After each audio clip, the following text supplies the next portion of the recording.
ಜಗತ್ತು ಎಷ್ಟೇ ಬದಲಾಗಿದ್ರೂ ಬಹಿಷ್ಕಾರ ಅನ್ನೋ ಅನಿಷ್ಟ ಪದ್ಧತಿ ಇನ್ನೂ ಜೀವಂತವಾಗಿದೆ. ಗ್ರಾಮದ ಯಜಮಾನರ ಕಟ್ಟಪ್ಪಣೆಗಳಿಗೆ ಕುಟುಂಬಗಳು ನಲುಗಿ ಹೋಗ್ತಿವೆ. ನಾವೀಗ ಹೇಳೋಕೆ ಹೊರಟಿರೋದು ಇಂಥದ್ದೇ ಕತೆ. ಅದು ಸಿಎಂ ಸಿದ್ದರಾಮಯ್ಯರ ಹುಟ್ಟೂರಿನ ಪಕ್ಕದ ಗ್ರಾಮದಲ್ಲೇ ಕಂಡ ಕಣ್ಣೀರಿನ ಕತೆ.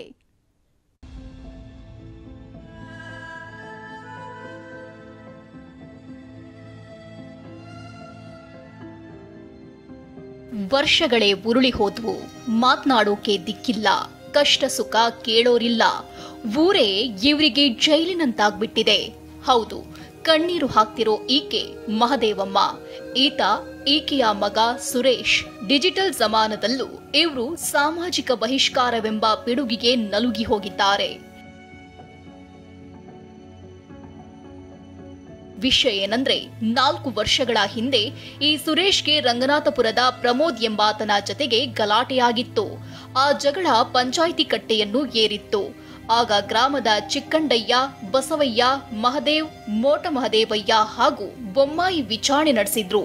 ಈ ವೇಳೆ ಪ್ರಮೋದ್ಗೆ 25,000, ಸುರೇಶ್ಗೆ 15,000 ದಂಡ ವಿಧಿಸಿದ್ರು. ಆದ್ರೆ ಸುರೇಶ್ ನನ್ಗೆ ಅನ್ಯಾಯ ಆಗಿದೆ, ದಂಡ ಕಟ್ಟಲ್ಲ ಅಂತ ಕುಳಿತು ಬಿಟ್ಟಿದ್ದ. ಇದರಿಂದ ಕೆರಳಿದ ಯಜಮಾನರು ಈ ಕುಟುಂಬಕ್ಕೆ ಬಹಿಷ್ಕಾರ ಹಾಕಿದ್ದಾರೆ. ಇವರ ನೆರವಿಗೆ ಬಂದವರಿಗೂ 5,000 ದಂಡ ಹಾಕೋದಾಗಿ ಕಟ್ಟಪ್ಪಣೆ ಹೊರಡಿಸಿದ್ದಾರೆ. ನಮ್ಮ ಬ್ರದರ್ ತೀರೋದ್ರು. ಅವಾಗಲೂ ಕೂಡ ಗ್ರಾಮದಿಂದ ಬಂದು ನಮ್ಮನ್ನ ಯಾರೂ ಎಣೆ ಎತ್ತನಿಲ್ಲ. ಅವ್ನು ಹೊರಕೋಗ್ಬಿಡಿ, ಎತ್ತಾಕೋಗ್ಬಿಡಿ, ಹೋದವ್ರಿಗೆ 5,000 ತಪ್ಪಾಗ್ತೀವಿ ಅಂತೇಳಿ ಅದನ್ನು ಇದು ಮಾಡಿ ಕಷ್ಟ ಕೊಟ್ಟರು ಸ್ವಾಮಿ. ಹಂಗಾಗಿ ನಾವು ಈ ಕಷ್ಟ ಒಂದಲ್ಲ ಒಂದು ಕಷ್ಟ ಕೊಡ್ತಾನೆ ಇದ್ದಾರೆ ಗ್ರಾಮದಲ್ಲಿ. ನಮಗೆ ಇದನ್ನು ಕೇಳೋಕೆ ಹೋದರೆ ಗ್ರಾಮದಲ್ಲಿ ಯಾರೂ ನಮ್ಮನ್ನು ಸೇರಿಸ್ತೇ ಇಲ್ಲ.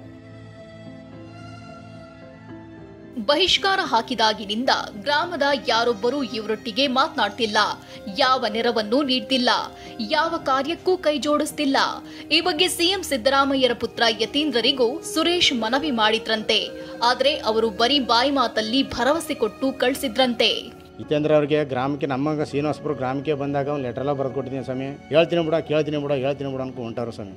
ಬೆಂಗಳೂರಿಗೂ ಕೂಡ ಸಾಹೇಬ್ರ ಹತ್ರ, ಸಿದ್ದರಾಮಯ್ಯರ ಹತ್ರ ಕೂಡ ಅಲ್ಲಿಗೂ ಹೋಗಿ ಅವ್ರನ್ನೆಲ್ಲ ಮೀಟ್ ಮಾಡಿ ಮಾತಾಡ್ಸಿದ್ದೀವಿ. ನಮ್ಮ ತಂದೆಯವ್ರಿಗೆ ಗಲಾಟೆಗೆ ಕಣ್ಣೆಲ್ಲ ಹೊಡೆದಾಕ್ಬಿಟ್ಟಿರೋ ಸ್ವಾಮಿ. ನಾನು ಹೇಳ್ತೀನಿ ಹೋಗೋ, ಪೊಲೀಸರು ಫೋನ್ ಮಾಡ್ತೀನಿ ಹೋಗೋ ಅಂದ್ರು ಸ್ವಾಮಿ.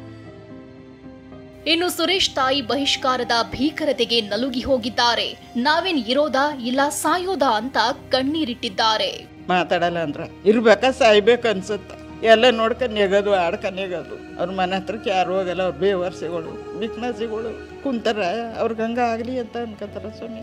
ಬೇಜಾರಾಗುತ್ತೆ ಅದು ನೋಡಿ. ಮನ ಬಿಟ್ಟು ನಾಚಿಕೆ ಹೋಗಲ್ಲ ಸ್ವಾಮಿ, ಮನೆ ಒಳಗೆ ಇರ್ತೀನಿ. 5G ಯುಗದಲ್ಲೂ ಸಾಮಾಜಿಕ ಬಹಿಷ್ಕಾರ ಜೀವಂತವಾಗಿರೋದು ಮಾತ್ರ ಬೇಸರದ ಸಂಗತಿ. ಈಗಲಾದ್ರೂ ಅಧಿಕಾರಿಗಳು ನೊಂದ ಕುಟುಂಬಕ್ಕೆ ನೆರವಾಗ್ತಾರಾ ಅನ್ನೋದನ್ನ ಕಾದು ನೋಡಬೇಕಿದೆ. ದಿಲೀಪ್ ಚೌಡಳ್ಳಿ, TV9 ಮೈಸೂರು.